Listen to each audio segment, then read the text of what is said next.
Okay, hello everyone and welcome to my channel. Today what I'd like to do is show you how to convert any of your videos, whether it be 1080p or 4K, kind of convert those into a format that you can use on your mobile phone, 9 by 16. So what I've done today is I'm just going to import a short video that I have of a skateboarder into Adobe Premiere, and then I'm going to take this footage, which is assumably the footage I want to use, and add it to my timeline.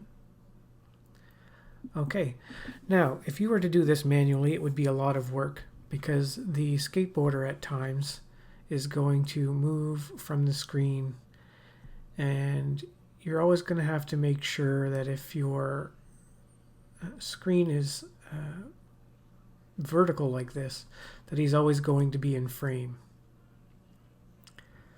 And that'd be difficult to do manually, so what Premiere Pro has done is they've added a feature where Premiere Pro can basically do this for you.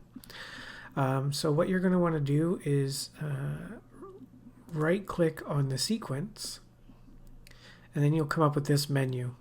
And if you go up here, you will see one that's called Auto Reframe Sequence. And then you're presented with some options.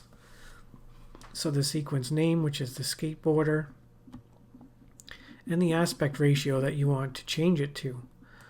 So one of these being 9 by 16, which means that it would convert this video to a video that you can use on your mobile phone. Then you can upload it to Instagram or TikTok, or whatever else you want to upload it to on a mobile platform.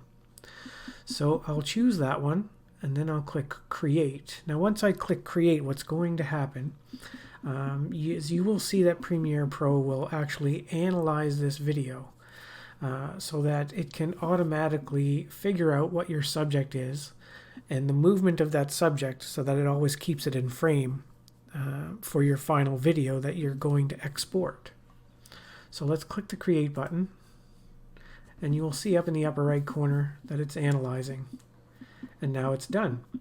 So it's just a short video, 9 seconds, but it's enough to get the picture.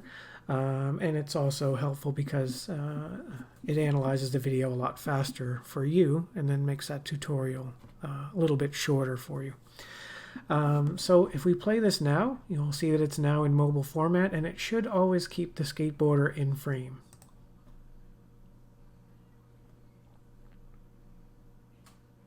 And it pretty much does a good job of that, and then the video is complete. So now that we have the video the way we want it, you can just export it as you normally would. You can go to File, Export Media, and then you're presented with this menu. Just make sure that you're happy with these settings, and then click Export, and it'll begin exporting the final product to wherever your videos typically save to. So that's everything. I hope you've learned something today. I hope this video helps you out. Please like this video if it was helpful to you. Please subscribe for future content, and thank you for stopping by.